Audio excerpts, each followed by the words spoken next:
Olá, que a paz de nosso Senhor Jesus Cristo esteja contigo.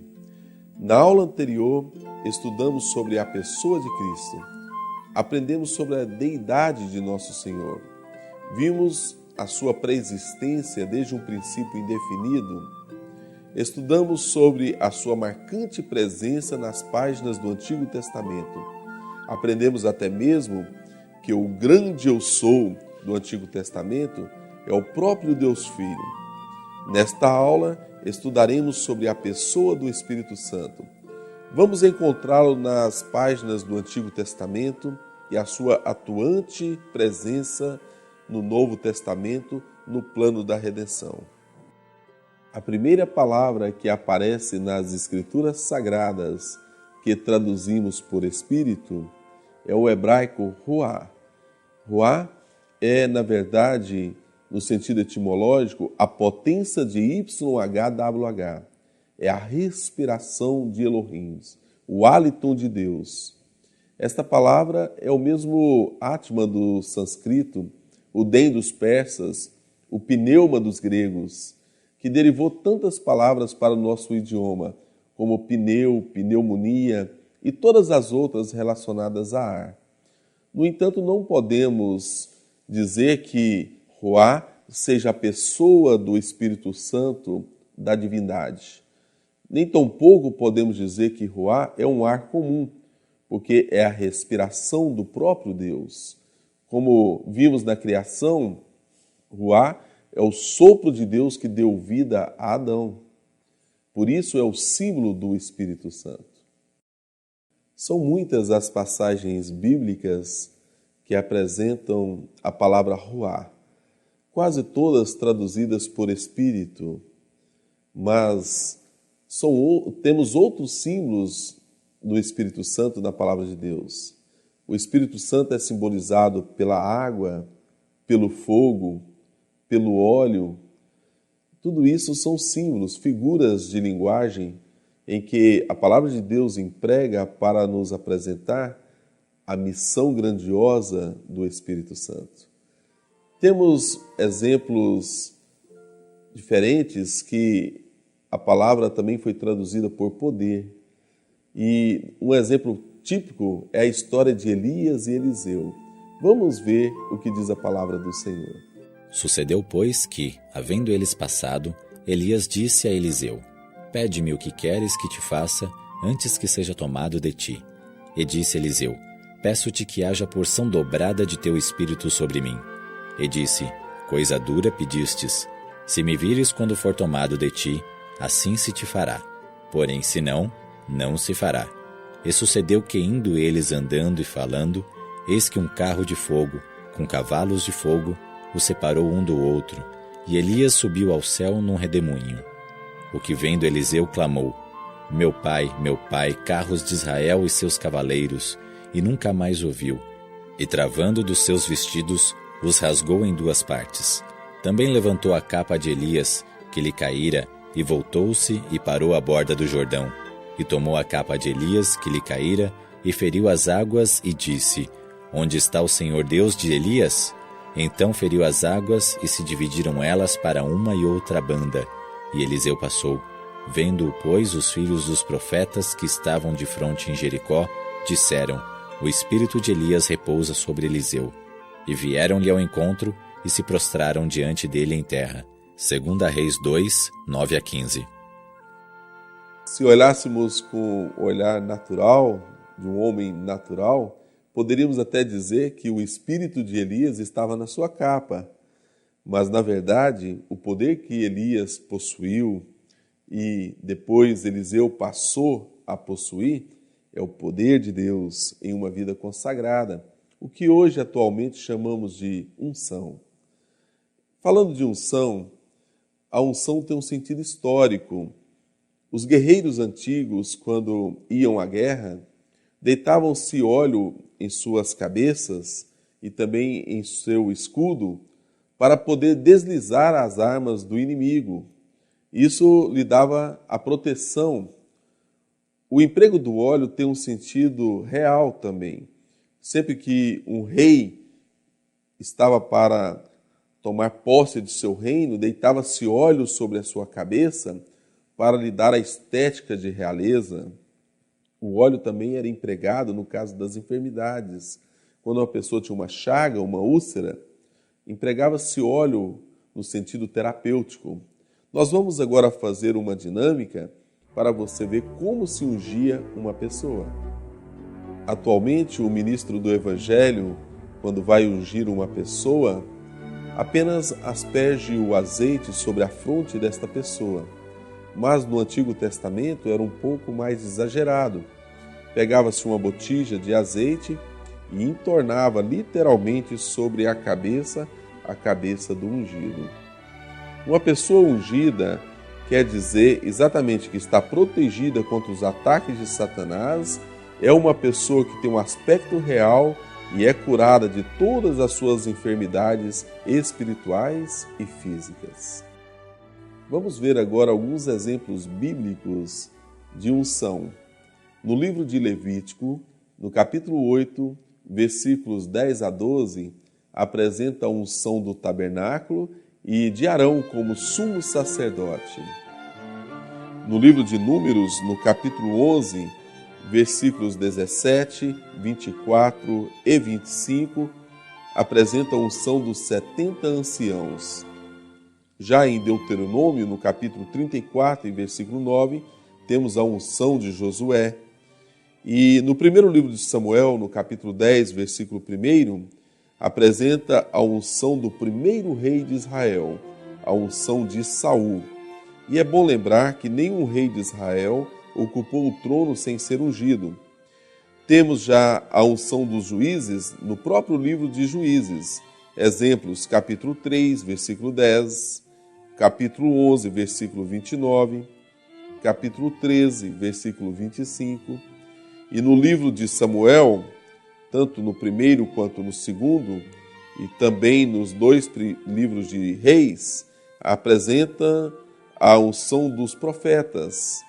Temos no primeiro livro de Samuel, capítulo 10, versículo 10, segundo livro de Samuel, capítulo 23, versículo 2, primeiro livro dos Reis, capítulo 22, versículo 24, segundo livro dos Reis, capítulo 2, versículo 15, e um exemplo importante está também no livro de Miqueias, no capítulo 3, versículo 8.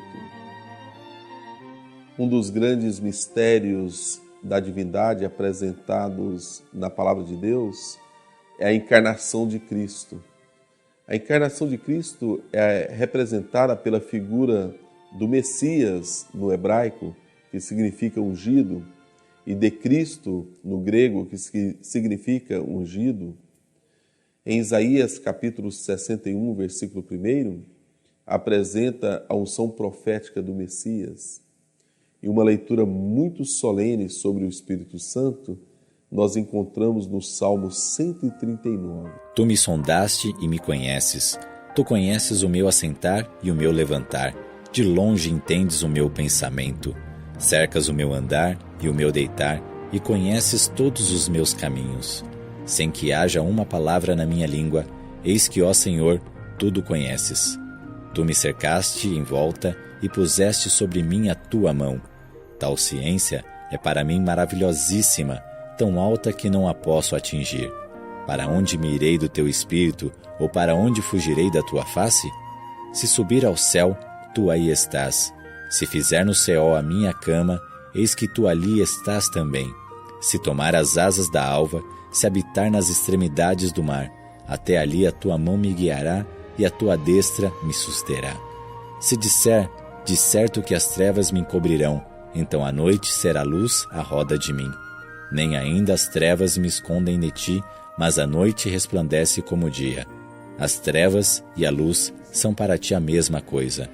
Pois possuíste os meus rins, entreteceste-me no ventre de minha mãe. Eu te louvarei, porque de um modo terrível e tão maravilhoso fui formado. Maravilhosas são as tuas obras, e a minha alma o sabe muito bem. Os meus ossos não te foram encobertos, quando no oculto fui formado e entretecido como nas profundezas da terra. Os teus olhos viram o meu corpo ainda informe, e no teu livro todas estas coisas foram escritas, as quais iam sendo dia a dia formadas, quando nem ainda uma delas havia. E quão preciosos me são, ó Deus, os teus pensamentos! Quão grandes são as somas deles! Se as contasse, seriam em maior número do que a areia. Quando acordo, ainda estou contigo. Ó Deus, tu matarás de certo o ímpio. Apartai-vos, portanto, de mim, homens de sangue. Pois falam malvadamente contra ti, e os teus inimigos tomam o teu nome em vão. Não aborreço eu, ó Senhor, aqueles que te aborrecem, e não me aflijo por causa dos que se levantam contra ti? Aborreço-os com ódio completo, tenho-os por inimigos. Sonda-me, ó Deus, e conhece o meu coração. Prova-me e conhece os meus pensamentos, e vê se há em mim algum caminho mau, e guia-me pelo caminho eterno. Salmo 139.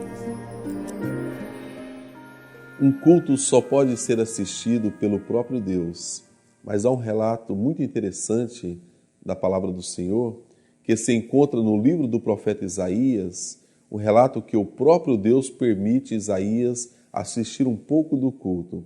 Está registrado no capítulo 6, do versículo 1 até o verso 9. Vamos conferir e fazer uma interessante análise deste texto. No ano em que morreu o rei Uzias, eu vi ao Senhor assentado sobre um alto e sublime trono, e o seu séquito enchia o templo. Os serafins estavam acima dele. Cada um tinha 6 asas.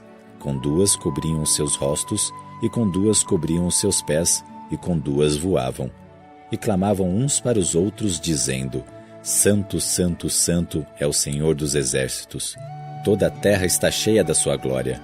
E os umbrais das portas se moveram com a voz do que clamava, e a casa se encheu de fumo. Então disse eu: Ai de mim, que vou perecendo, porque eu sou um homem de lábios impuros, e habito no meio de um povo de impuros lábios, e os meus olhos viram o Rei, o Senhor dos exércitos. Mas um dos serafins voou para mim, trazendo na sua mão uma brasa viva, que tirara do altar com uma tenaz. E com ela tocou a minha boca, e disse: Eis que isto tocou os teus lábios, e a tua iniquidade foi tirada, e purificado o teu pecado. Depois disto, ouvi a voz do Senhor que dizia: A quem enviarei, e quem há de ir por nós? Então disse eu: Eis-me aqui, envia-me a mim. Então disse ele: Vai, e dize a este povo: Ouvis de fato, e não entendeis, e vedes em verdade, mas não percebeis. Isaías 6, 1-9. Analisemos a visão do jovem profeta por 3 ângulos. Primeiro, Isaías viu o próprio Senhor assentado em um alto sublime trono, ou seja, viu o YHWH. Segundo, a tríplice doxologia da adoração dos serafins: Santo, Santo, Santo é o Senhor dos exércitos. E em terceiro, o YHWH, que falou a Isaías, usou os verbos no plural: Quem há de ir por nós? Em primeiro lugar, precisamos saber qual pessoa da divindade foi vista pelo profeta Isaías, já que estudamos na segunda aula que a pessoa do Pai nunca foi vista por homem algum. Este importante assunto está registrado pelo evangelista João, e ele nos dá a resposta. Por isso não podiam crer pelo que Isaías disse outra vez. Cegou-lhe os olhos e endureceu-lhes o coração, a fim de que não vejam com os olhos e compreendam no coração, e se convertam, e eu os cure. Isaías disse isto quando viu a sua glória e falou dele. João 12, 39-41. O evangelista João nos responde claramente que a pessoa da divindade que foi vista por Isaías é, na verdade, o próprio Jesus. Mas qual pessoa da divindade falou através de Isaías ao povo de Israel? Esta outra pergunta, o apóstolo Paulo nos responde. E como ficaram entre si discordes, se despediram, dizendo Paulo esta palavra: Bem falou o Espírito Santo a nossos pais pelo profeta Isaías, dizendo: Vai a este povo e dize: De ouvido ouvireis, e de maneira nenhuma entendereis, e vendo, vereis, e de maneira nenhuma percebereis. Atos 28, 25 e 26. A tríplice doxologia apresentada pelos serafins é, na verdade, uma adoração ao Deus Pai, Deus Filho e o Espírito Santo. Vamos ver agora uma obra de contrafação. Contrafação é, segundo o dicionário da língua portuguesa, uma obra reproduzida fraudulentamente, uma farsa. Satanás sempre criou contrafações contra os planos de Deus e contra as verdades divinas. No assunto de divindades, não seria diferente. Conhecedor da divindade real, ele criou divindades pagãs em muitas culturas. Por exemplo, nós temos no Egito a trindade Ísis, Osíris e Horus. Nós temos na Índia Brahma, Vishnu e Shiva. Na Grécia, Zeus, Urano e Gaia. E em muitas outras culturas pagãs existem trindades. A Bíblia nunca usa a palavra trindade para evitar esse tipo de ligação. E mesmo a escritora americana Ellen Golden White não apresenta em suas páginas manuscritas a palavra trindade. Há algumas traduções que equivocadamente existem na língua portuguesa, mas iremos conferir as páginas reais manuscritas por esta escritura. O termo terceira pessoa da Trindade é colocado como sendo a tradução do texto Third Person of Godhead, que encontra-se no livro original The Desire of Ages. Em primeiro lugar, o termo Godhead, que está no idioma original, significa divindade. Trindade é a tradução da palavra em inglês Trinity. Portanto, o termo divindade nada tem que ver com o termo Godhead, do idioma original.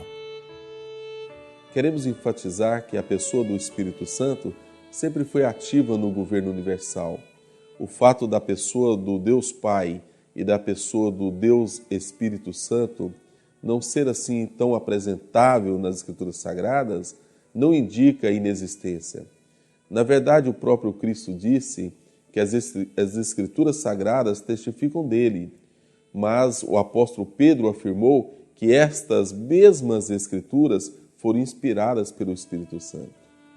Porque a profecia nunca foi produzida por vontade de homem algum, mas os homens santos de Deus falaram inspirados pelo Espírito Santo. 2 Pedro 1:21. Reportando ao cenáculo, quando Cristo nos fez a grande promessa, vamos lembrar o que ele disse: Eu rogarei ao Pai e ele vos dará o outro Consolador. A principal missão do Espírito Santo na era cristã é ser o advogado que intercede. Mas existem outras missões do Espírito Santo no Novo Testamento. E vamos dar alguns exemplos. Dá poder aos evangelistas, conforme está registrado em Atos, capítulo 1, versículo 8. Interceder por nós, carta aos Romanos, capítulo 8, versículo 26. Ensinar-nos as coisas espirituais, primeira carta aos Coríntios, capítulo 2, versículo 13. E selar os que creem em Cristo, carta aos Efésios, capítulo 1, versículo 13. Nós temos apenas duas manifestações corpóreas do Espírito Santo registradas nas Escrituras Sagradas. A primeira, por ocasião do batismo de Jesus Cristo. Quando o céu se abriu, ouviu-se uma voz e o Espírito Santo desceu em forma de pomba sobre o Filho de Deus. A segunda foi em Pentecostes, quando os discípulos viram o Espírito Santo em forma de línguas repartidas entre eles, línguas de fogo. Na verdade, essa segunda manifestação foi uma visão coletiva. A primeira já foi diretamente uma manifestação corpórea. Tudo isso não indica que o Espírito Santo seja uma pomba ou línguas de fogo. Isto é conforme apresentamos nas aulas anteriores, teofanias, como o próprio Cristo apareceu como coluna de nuvem, coluna de fogo ou como rocha. A natureza do Espírito Santo é um mistério. Os homens não a podem explicar porque o Senhor não o revelou. Com fantasiosos pontos de vista, podem se reunir passagens da Escritura e dar-lhes um significado humano. Mas a aceitação desses pontos de vista não fortalecerá a Igreja. Com relação a tais mistérios, demasiado profundos para o entendimento humano, o silêncio é ouro. Não é essencial que sejamos capazes de definir exatamente o que seja o Espírito Santo. Cristo nos diz que o Espírito é o Consolador, o Espírito de verdade, que procede do Pai. O Espírito Santo é o representante de Cristo, mas despojado da personalidade humana e dela independente. Limitado pela humanidade, Cristo não poderia estar em toda parte em pessoa. Era, portanto, do interesse deles que fosse para o Pai e enviasse o Espírito como seu sucessor na terra. Ninguém poderia ter então vantagem devido à sua situação ou seu contato pessoal com Cristo. Pelo Espírito, o Salvador seria acessível a todos. Nesse sentido, estaria mais perto deles do que se não subisse ao alto. Uma alegoria que é apresentada na palavra de Deus é que somos vasos, e há uma promessa do nosso Senhor de nos encher com o Espírito Santo. Quando chegamos até Jesus, muitas vezes chegamos como um vaso vazio, sem nada, nada do Espírito. Mas quando recebemos Jesus como nosso Salvador e aceitamos o nosso Senhor, então Ele nos concede a pessoa do Espírito Santo. E isto é representado na palavra de Deus pela água, pela chuva. Em primeiro lugar, quando aceitamos o nosso Senhor Jesus, o Senhor nos concede respingos do Espírito Santo, uma porção espiritual. Mas quando não desenvolvemos na palavra do Senhor, não crescemos, ficamos, na verdade, como o gelo, uma água parada, que não flui, não alimenta. Porém, nosso Senhor, generoso como é, quando nos convertemos e nos arrependemos, Ele nos concede mais e faz de nós um rio de água viva, um rio para curar e sarar as águas, as terras secas. Assim chegamos à conclusão da nossa quarta aula. Que Deus te abençoe. Espírito de Deus, fiel Consolador, Tu que Jesus envia aos seus, revela o Teu amor. Vem como fogo arder e todo o mal queimar, as almas frias aquecer. Ensina-nos a amar. Como óleo vem ungir um povo só em Ti, e a todos nós fazer sentir a Tua graça aqui.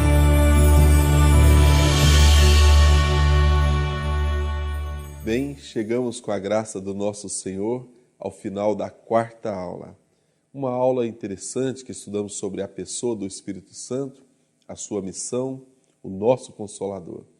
Convido você para estar conosco na próxima aula, quando estudaremos sobre as Escrituras Sagradas.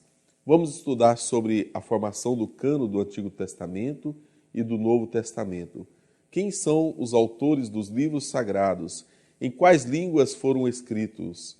Quando foram escritos estes livros? Onde foram escritos? Estudaremos sobre os concílios, estudaremos ainda sobre os apócrifos. Muitas coisas interessantes. São imprescindíveis para o seu conhecimento bíblico. Você não pode perder.